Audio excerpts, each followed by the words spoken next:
ಆಗಮಿಸಿದ್ದಾರೆ. ನಮ್ಮ ದಂಡಾಧಿಕಾರಿಗಳ ಗೀತಾ ಮೇಡಮ್ ಅವರಿಗೆ ಈ ಒಂದು ಅಂಬಿಗರ ಚೌಡಯ್ಯ ಒಂದು ಇದನ್ನು ಕೊಡೋದ್ರ ಮುಖಾಂತರವಾಗಿ ಆಧಾರ್ ಸ್ವಾಗತ ಹೀಗಾಗಿ ನಮ್ಮ ಮುಳಬಾಗಿಲು ತಾಲೂಕಿನ ತಹಸೀಲ್ದಾರರು ಹಾಗೂ ಹಿರಿಯ ಮಾಜಿ ನೌಕರರ ಸಂಘದ ಅಧ್ಯಕ್ಷರು ಸುಬ್ರಹ್ಮಣ್ಯಂ ಸರ್ ಅವರು ಆಂಜನೇಯ ಸ್ವಾಮಿ ದೇವಸ್ಥಾನದ ಸುಬ್ರಹ್ಮಣ್ಯ ನೋಡ್ಕೊಂಡಿರ್ತಕ್ಕಂಥ ಅಧಿಕಾರಿಗಳು ಆಗಮಿಸಿದ್ದಾರೆ. ಅವ್ರಿಗೂ ಸಹಿತ ಆಧಾರ್ ಸ್ವಾಗತ. ಅದೇ ರೀತಿ ನಮ್ಮ ಜನಾಂಗದ ಅಧ್ಯಕ್ಷರಾಗಿರ್ತಕ್ಕಂಥ ಶ್ರೀಯುತ ನಾಗರಾಜಪ್ಪನವರು, ಕಾರ್ಯದರ್ಶಿಗಳಾಗಿರ್ತಕ್ಕಂಥ ನಾಗರಾಜ್ ಅವರು ಮತ್ತು ಖಜಾಂಚಿಗಳಾಗಿರ್ತಕ್ಕಂಥ ನಾಗರಾಜ್ ಅವರು, ಎಲ್ಲ ತಾಲೂಕಿನ ಮುಳಬಾಗಿಲು ತಾಲೂಕಿನಲ್ಲಿರ್ತಕ್ಕಂಥ ಬೈಕೂರು, ಹೆಬ್ಬುಳಿ, ಕಾಯಲೂರು, ಹೂಕುಂಟೆ, ಆಲಂಗೂರು ಮತ್ತು ರಂಗಲಿ ಎಲ್ಲ ಕೇಂದ್ರಗಳಿಂದಾಗಿ ಈ ಕಾರ್ಯಕ್ರಮಕ್ಕೆ ಆಗಮಿಸಿದ್ದಾರೆ. ಈ ಆಗಮಿಸ್ತಕ್ಕಂಥ ನಮ್ಮ BO ಕಚೇರಿಯ ಸಮನ್ವಯಕರಾದಂಥ ಶ್ರೀಯುತ ಸೋಮೇಶ್ ಸರ್, ಅದೇ ರೀತಿ ನಮ್ಮ ಕೊಂಡಪ್ಪ ಸರ್ ಅವರು ಸಹಿತ ಆಧಾರ್ ಸ್ವಾಗತ. ಅದೇ ರೀತಿ ನಮ್ಮ ಮುಳಬಾಗಿಲು ತಾಲೂಕಿನ ಸಮಸ್ತ ಎಲ್ಲ ಸರ್ಕಾರಿ ಅಧಿಕಾರಿಗಳಿಗೂ ಸಹಿತ ಆಧಾರ್ ಸ್ವಾಗತವನ್ನು ಬಯಸ್ತಾ ಈ ಪೂಜೆ ಮಾಡುವುದರೊಂದಿಗೆ ಮೇಡಮ್ ಅವರು ಉದ್ಘಾಟನೆ ಮಾಡ್ಕೊಳ್ಬೇಕು. ಮತ್ತು ಆಚೆ ಕಡೆಯೂ ಸಹಿತ ಒಂದು ಬ್ಯಾನರ್ ಇಟ್ಟಿದ್ದೀವಿ, ಅಲ್ಲೂ ಸಹಿತ ಪೂಜೆ ಮಾಡಿ ಈ ಕಾರ್ಯಕ್ರಮ ಯಶಸ್ವಿ ಮಾಡ್ಕೊಳ್ಬೇಕು ಅಂತ ಹೇಳ್ಬಿಟ್ಟು ತಾಲೂಕು ದಂಡಾಧಿಕಾರಿಗಳಲ್ಲಿ ಮನವಿ ಮಾಡ್ಕೊಳ್ತಾ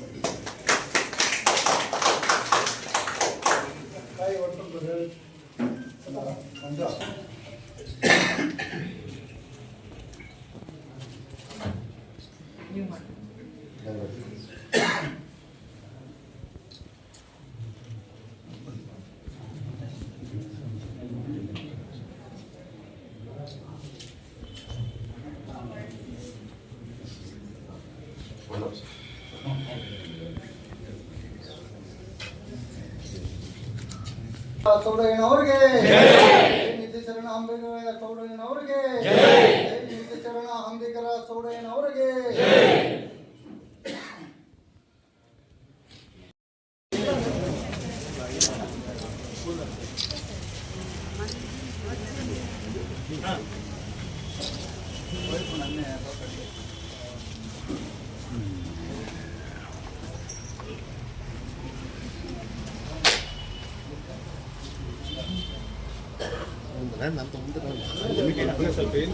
ಸ್ವಲ್ಪ ಹಿಂದ್ಗಡೆ ಜೈ ಅಂಬಿಗ ಚೌಡಯ್ಯನವರಿಗೆ, ಜೈ ಅಂಬಿಗ ಚೌಡಯ್ಯನವರಿಗೆ, ಜೈ ಅಂಬಿಗ ಚೌಡಯ್ಯನವರಿಗೆ.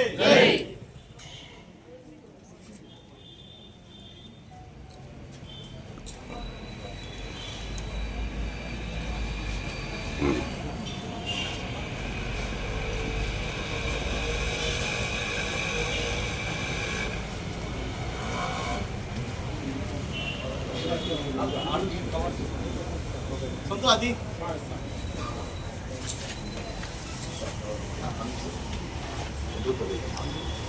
ध्यान छोड़ो की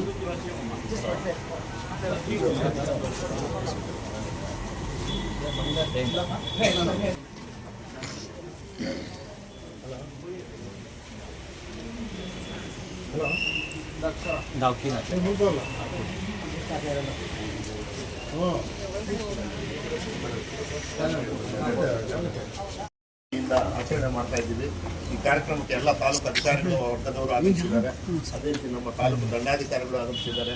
ಈ ಸಮಯದಲ್ಲಿ ನಮ್ಮ ಜನಾಂಗದ ಸಮುದಾಯದ ಒಂದು ದಿನದರ್ಶಿಕೆ ಕ್ಯಾಲೆಂಡರನ್ನು 2026ನೇ ಸಾಲಿನ ಕ್ಯಾಲೆಂಡರ್ ಉದ್ಘಾಟನೆ ಮಾಡಬೇಕು ಅಂತ ಹೇಳ್ಬಿಟ್ಟು ನಮ್ಮ ತಹಸೀಲ್ದಾರ್ ಮೇಡಮ್ನ ಮನವಿ ಮಾಡಿಕೊಳ್ತಾ ಈಗ ಉದ್ಘಾಟನೆ ಮಾಡ್ತಾರೆ. ಉದ್ಘಾಟನೆ ಮಾಡಾದ್ಮೇಲೆ ನಮ್ಮ ಮನವಿಯನ್ನು ಸಹಿತ ಇಲ್ಲೇ ಸರ್ ಕೊಡ್ತೀವಿ. ಆ ಮನವಿಯನ್ನು ಸ್ವೀಕರಿಸಿ ನಮ್ಮ ಜನಾಂಗದ ಬಗ್ಗೆ ಇರ್ತಕ್ಕಂಥ ಕಾಳಜಿಯನ್ನು ಸಹಿತ ನಮ್ಮ ಜನಾಂಗಕ್ಕೆ ಬೇಕಾಗಿರ್ತಕ್ಕಂಥ ಮೂಲ ಸೌಲಭ್ಯಗಳ ಬಗ್ಗೆ ಸಹಿತ ಮನವಿ ಸಲ್ಲಿಸ್ತೀವಿ. ಅದನ್ನು ಸ್ವೀಕರಿಸಬೇಕು ಅಂತ ಹೇಳ್ಬಿಟ್ಟು ಮನವಿ ಮಾಡ್ಕೊಳ್ತಾ ಕ್ಯಾಲೆಂಡರ್ ಉದ್ಘಾಟನೆ ಮಾಡಿಕೊಡ್ಬೇಕು ಅಂತ ಹೇಳ್ಬಿಟ್ಟು ಗೀತಾ ಮೇಡಮ್ ಅವರಲ್ಲಿ ದಂಡಾಧಿಕಾರಿಗಳಿಗೆ ಮನವಿ ಮಾಡ್ಕೊಳ್ತೀವಿ.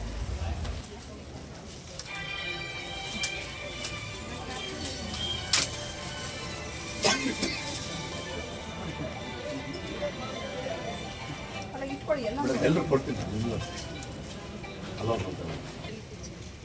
ಎಲ್ಲ ಈ ಕಡೆ ನೋಡಿ, ಸೈಡ್ಗೆ ಬನ್ನಿ, ಕೈ ತೋರಿಸ್ಬೇಡಿ ಯಾರು.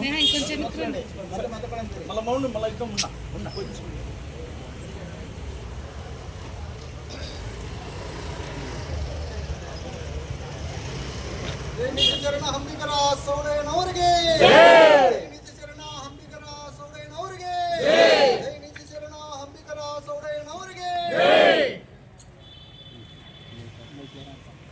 ಮುಳಬಾಗಿಲು ತಾಲೂಕಿನ ಸಮಸ್ತ ಕುಲಬಾಂಧವರು ಹಾಗೂ ಕರ್ನಾಟಕ ಸರ್ಕಾರ ತಾಲೂಕು ದಂಡಾಧಿಕಾರಿಗಳಲ್ಲಿ ಈ ಮೂಲಕ ವಿನಂತಿಸಿಕೊಳ್ಳುವುದೇನೆಂದರೆ 906ನೇ ಜಯಂತಿಯನ್ನ ಇವತ್ತು ಕರ್ನಾಟಕ ರಾಜ್ಯಾದ್ಯಂತ ಸುಮಾರು ಸರ್ಕಾರದ ವತಿಯಿಂದಾಗಿ ಆಚರಣೆ ಮಾಡ್ತಾ ಇದ್ದೀವಿ. ನಿಜಚರಣರ ಅಂಬಿಗರ ಚೌಡಯ್ಯ ದಿನಾಚರಣೆ ಅಂತ ಹೇಳ್ಬಿಟ್ಟು ಈ ನಿಜಚರಣರ ಅಂಬಿಗರ ಚೌಡಯ್ಯ ದಿನಾಚರಣೆಯನ್ನ 2013ರಿಂದ ಸುಮಾರು 13ನೇ ಸಾಲಿನಿಂದ ಜಾರಿಗೆ ತಂದಿರ್ತಕ್ಕಂಥ ಸರ್ಕಾರದ ನಿಯಮದಂತೆ ಎಲ್ಲ ಪ್ರತಿ ತಾಲೂಕು ಕಚೇರಿಗಳಲ್ಲಿ, ಪ್ರತಿ ಗ್ರಾಮ ಪಂಚಾಯತಿಗಳಲ್ಲಿ ಮತ್ತು ಇರತಕ್ಕಂಥ ಕರ್ನಾಟಕ ರಾಜ್ಯಾದ್ಯಂತ ಆಚರಣೆ ಮಾಡ್ತಾ ಇದ್ದಾರೆ. ಈ ದಿನಾಚರಣೆ ಇವರು ಪುಣ್ಯರ ಒಂದು ನಿಜಚಂದ್ರ ಅಂಬಿಗರು ಅಂತಂದ್ರೆ ಇವರು ನಮ್ಮ ಧಾರವಾಡ ಜಿಲ್ಲೆಯ ಹಾವೇರಿ ಜಿಲ್ಲೆಯಲ್ಲಿ ಜನಿಸಿರ್ತಕ್ಕಂಥ ಶ್ರೀಯುತ ನಿಜ ಪುರುಷರು. ಇವರು ಸುಮಾರು ಗುತ್ತಲ ಎಂಬತಕ್ಕಂಥ ರಾಜನ ಒಂದು ಆಸ್ಥಾನದಲ್ಲಿ ಕೆಲಸ ಮಾಡ್ತಾ ಇದ್ರು. ಇವರು ಬಸವಣ್ಣನವರ ಸಮಕಾಲೀನ ಆಗಿರ್ತಕ್ಕಂಥ ವಚನಗಳನ್ನ ರಚನೆ ಮಾಡಿದ್ದಾರೆ. ಸುಮಾರು ವಚನಗಳನ್ನ ಅತಿ ಹೆಚ್ಚಾಗಿರ್ತಕ್ಕಂಥ ವಚನ ರಚನೆ ಮಾಡಿರ್ತಕ್ಕಂಥ ಕೀರ್ತಿ ನಿಜಚಂದ್ರ ಅಂಬಿಗರ ಅವರಿಗೆ ಸಲ್ಲುತ್ತದೆ. ನಮ್ಮ ಈ ಬೆಸ್ತರ ಕುಲದಲ್ಲಿ ಹುಟ್ಟಿರ್ತಕ್ಕಂಥ ನಿಜಚಂದ್ರ ಅಂಬಿಗರ ಚೌಡಯ್ಯನವರು ಇದೇ ರೀತಿಯಾಗಿರ್ತಕ್ಕಂಥ ಒಂದು ಕಾಯಕವೇ ಕೈಲಾಸ ಅಂತ ಹೇಳ್ಬಿಟ್ಟು ನದಿಯನ್ನು ದಾಟ್ತಕ್ಕಂಥದ್ದು, ದೋಣಿಯನ್ನು ನಡೆಸ್ತಕ್ಕಂಥದ್ದು ತೆಪ್ಪೆ ಅಂತ ಕರೀತಾರೆ. ಆ ದೋಣಿಯನ್ನು ನಡೆಸ್ಕೊಂಡು ಜೀವನವನ್ನು ಮಾಡ್ತಾ ಇರ್ತಾರೆ. ಆ ಸಮಯದಲ್ಲಿ ಒಂದು ಮಗುವಿಗೆ ಯಾವುದೇ ರೀತಿಯಾದಂಥ ಹಾವು ಕಚ್ಚತಕ್ಕಂಥ ಸಮಯದಲ್ಲಿ ವಾಸಿ ಮಾಡ್ತಕ್ಕಂಥ ಕಾಲದಲ್ಲಿ ಆ ಕಾಲಕ್ಕೆ ಅವರು ವೈದ್ಯವನ್ನು ಮಾಡಿ ಆ ವಾಸಿಯನ್ನು ಮಾಡ್ತಾರೆ. ಆ ಸಮಯದಲ್ಲಿ ರಾಜ ಬಂದು ಕೇಳ್ತಾರೆ, ನಿಮ್ಗೆ ಏನಾದ್ರೂ ಆಸೆ ಇದೆಯಾ, ನಿಮ್ಗೆ ಏನಾದ್ರೂ ದಾನ ಬೇಕಾ ಅಂತ ಕೇಳ್ತಾರೆ. ನನಗೇನು ಬೇಡ, ನನ್ನ ಜನರಿಗೆ ಏನಾದ್ರೂ ಸ್ವಲ್ಪ ಒಳ್ಳೇದು ಮಾಡಿ ಅಂತ ಕೇಳ್ತಾರೆ. ಆಗ ಉತ್ತರದಿಂದ ದಕ್ಷಿಣಕ್ಕೆ 16 ಮೈಲಿಗಳು, ಪೂರ್ವದಿಂದ ಪಶ್ಚಿಮಕ್ಕೆ 16 ಮೈಲಿಗಳ ಜಾಗವನ್ನು ಕೊಟ್ಟರೆ ಸಾಕು ಅಂತ ಹೇಳ್ತಾರೆ. ಆ ಸಮಯದಲ್ಲಿ ಆ ರಾಜ ಗುತ್ತಲ ರಾಜ ಅವ್ರಿಗೆ ಒಂದು ದಾನವಾಗಿ 16 ಮೈಲಿಗಳ ಉತ್ತರ ದಕ್ಷಿಣ ಮತ್ತು ಪೂರ್ವ ಪಶ್ಚಿಮವಾಗಿ ನೀಡ್ತಾರೆ. ಅದಕ್ಕೆ ಇವಾಗ ಚೌಡದಾನಪುರ ಅಂತ ಹೆಸರಿಟ್ಟಿದ್ದಾರೆ. ಯಾಕೆಂದ್ರೆ ಅವ್ರು ಕೊಟ್ಟಿರ್ತಕ್ಕಂಥ ದಾನವನ್ನ ಸ್ವೀಕರಿಸಿರ್ತಕ್ಕಂಥ ನಮ್ಮ ಮಹನೀಯರು ಯಾವುದೇ ಆಸೆ ಪಡದೆ ತನ್ನ ಜನರಿಗಾಗಿ ಸೇವೆ ಮಾಡಿಕೊಂಡು ಕಾಯಕವೇ ಕೈಲಾಸ ಎಂಬತಕ್ಕಂಥ ನೀತಿಯಲ್ಲಿ ಮಾಡಿರ್ತಕ್ಕಂಥ ಮಹಾನ್ ಪುರುಷರು ಅಂಬಿಗರ ಚೌಡಯ್ಯನವರು.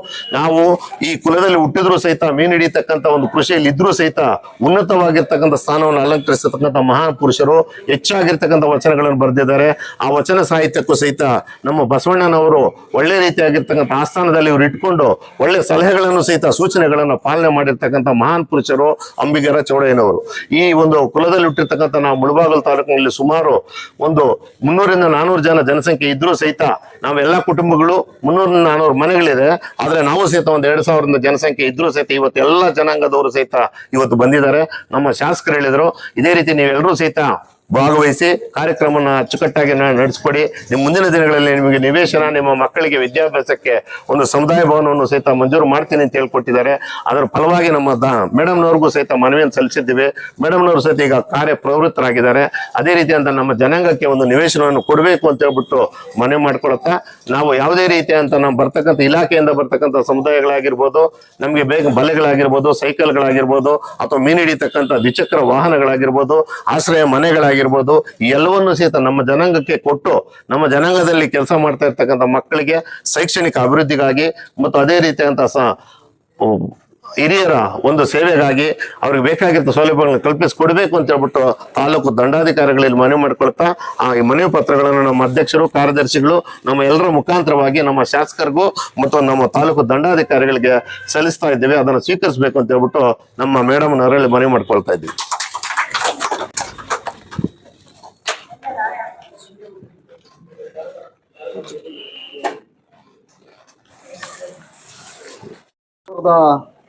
ನೂರ 60ನೇ ಇಸ್ವಿಯಲ್ಲಿ ಜನವರಿ 21ನೇ ತಾರೀಕು ಶಿವಪುರ, ಚೌಡದಾನಪುರ ಅಂತಾರೆ, ಹಾವೇರಿ ಜಿಲ್ಲೆಯಲ್ಲಿ ರಾಣಿಬೆನ್ನೂರು ತಾಲೂಕು ಶಿವಪುರದಲ್ಲಿ ಜನ್ಮ ತಾಳ್ತಾರೆ.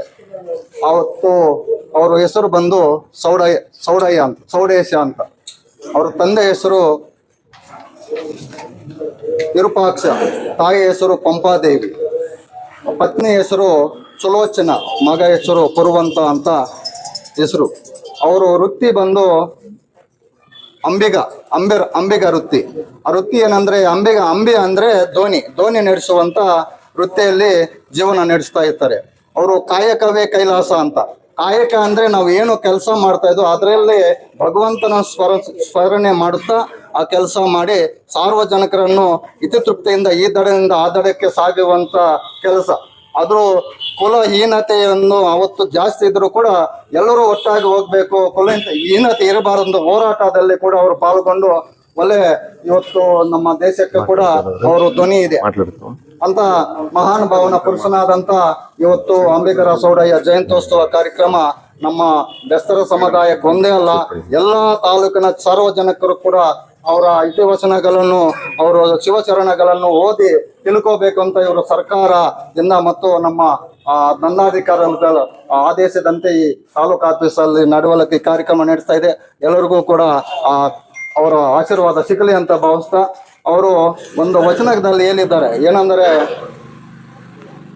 ಬಡತಕ್ಕೆ ಉಂಡವೆ ಚಿಂತೆ, ಕುಲರಾದರೆ ಉಡುವ ಚಿಂತೆ, ಕುಲರಾರದೆ ಇಲ್ಲದೆ ಚಿಂತೆ, ಇರಲಾರದೆ ಎಂಡರ ಚಿಂತೆ, ಎಂಡರಾರದೆ ಮಕ್ಕಳ ಚಿಂತೆ, ಮಕ್ಕಳಾರದೆ ಉಡವರ ಚಿಂತೆ, ಉಡವರಾದರೆ ಮರಣ ಚಿಂತೆ ಅಂತ. ಅದು ಅರ್ಥ ಏನಂದರೆ, ನಮ್ಮ ಜೀವನದಲ್ಲಿ ಭಗವಂತನು ಶರೀರ ಮತ್ತು ಜ್ಞಾನ ಬುದ್ಧಿ 3 ಕೊಟ್ಟಿದ್ದಾರೆ.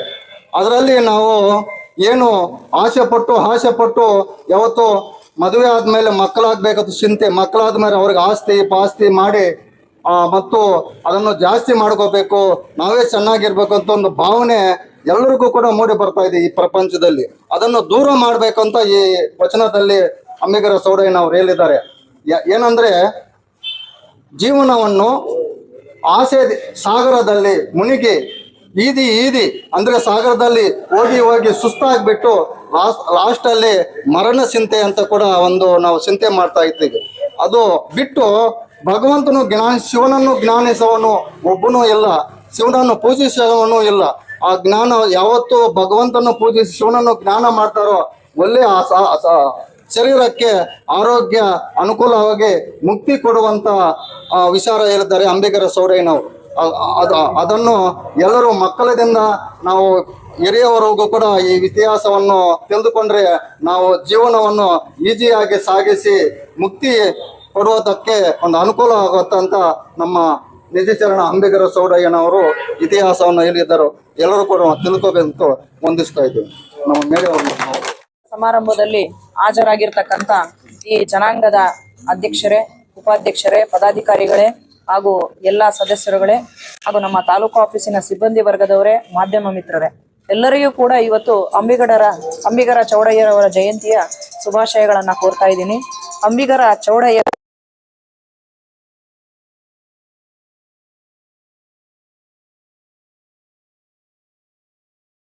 ಕೊಡುಗೆ ಏನಪ್ಪಾ ಅಂತಂದ್ರೆ ಅನುಭವ ಮಂಟಪವನ್ನ ಸ್ಥಾಪನೆ ಮಾಡಿದ್ದು.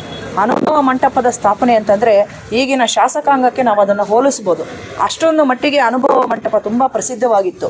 ಹೆಚ್ಚು ವಿಚಾರಧಾರೆಗಳನ್ನ ಸಂಜೆ ಹೊತ್ತು ಎಲ್ಲ ಸಮಕಾಲೀನರು ಕುತ್ಕೊಂಡು ವಿಚಾರಧಾರೆಗಳನ್ನ ಯೋಚನೆ ಮಾಡ್ತಕ್ಕಂಥ ಒಂದು ಅದ್ಭುತವಾದಂಥ ಜಾಗ ಅಂದ್ರೆ ತಪ್ಪಾಗಲಾರದು.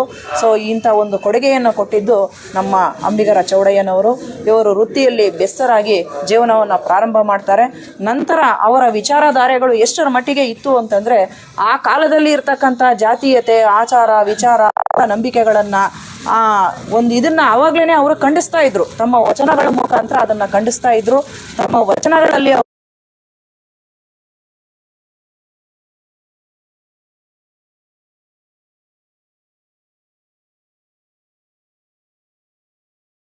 ಮೋಕ್ಷವನ್ನ ಸೇರ್ಬೇಕು ಅಂತಂದ್ರೆ ಕೂಡ ಕಾಯಕಕ್ಕೆ ಹೆಚ್ಚು ಮಹತ್ವವನ್ನ ಕೊಡಬೇಕು ಅಂತ, ಅದೇ ನಿಟ್ಟಿನಲ್ಲಿ ನಮ್ಮ ಜನಾಂಗ, ಈ ಬೆಸ್ತರ ಜನಾಂಗದವರು ಕೂಡ ಯಾವುದೋ ಒಂದು ಕಾಯಕದಲ್ಲಿ ತೊಡಗಿ ಅವರ ಜೀವನವನ್ನ ನಡೆಸ್ತಾ ಇದ್ದಾರೆ. ಉತ್ತಮವಾದ ರೀತಿಯಲ್ಲಿ ಉತ್ತಮವಾದ ಆಲೋಚನೆಗಳನ್ನ ಹೊಂದಿದ್ದಾರೆ ಇವರು. ಸೊ ಅವರ ಜೀವನವನ್ನ ಅದೇ ರೀತಿ ಅವರ ಮಾರ್ಗದರ್ಶನದಲ್ಲೇ ನಡೆಸ್ತಾ ಇದ್ದಾರೆ. ನಿಜಕ್ಕೂ ಕೂಡ ಅಂಬಿಗರ ಚೌಡಯ್ಯನವರ ಆದರ್ಶಗಳು ಏನಿತ್ತು, ಅವರ ವಚನಗಳ ಸಾರಾಂಶಗಳು ಏನಿದೆ, ಇದನ್ನೆಲ್ಲ ಕೂಡ ನಾವು ಇಂದಿನ ಯುವಜನಾಂಗ ಅರ್ಥೈಸಿಕೊಂಡು ಅವರ ದಾರಿಯಲ್ಲಿ ನಡಿಬೇಕು ಅಂತ ನಾನು ತಮ್ಮಲ್ಲೆಲ್ಲರಿಗೂ ಅದನ್ನು ಕೋರ್ತಾ ನನ್ನ ಮಾತನ್ನು ಮುಗಿಸ್ತಾ ಇದ್ದೀನಿ. ಎಲ್ಲರಿಗೂ ಧನ್ಯವಾದ. ಸ್ವಲ್ಪ ಈ ಕಡೆ ಬಮ್ಮ.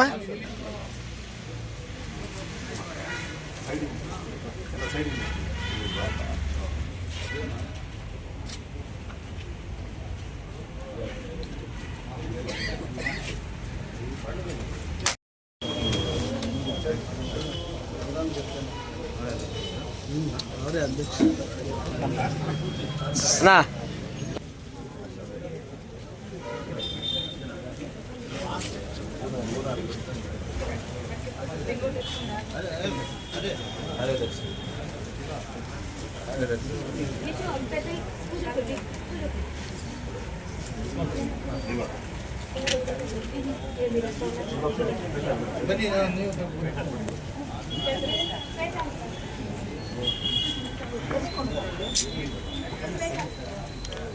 तू ऐसा दे मैं कैसा ऊपर उठा लो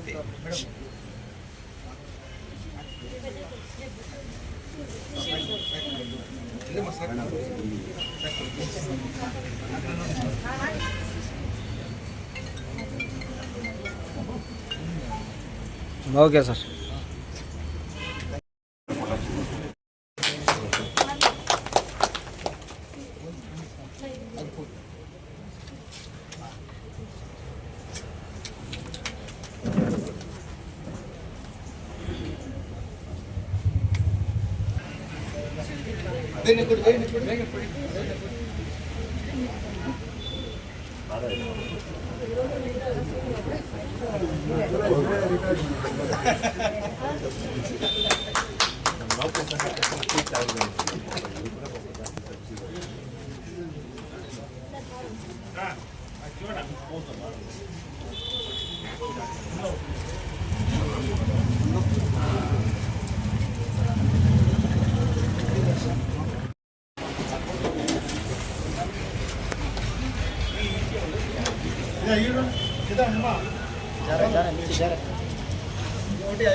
నీకే చాలా సేపు ఎండలో పెట్టుకున్నావు ఫుల్ హీట్ అయిపోయినా నేను పేలిపోతాను చాలా వాడినానికి.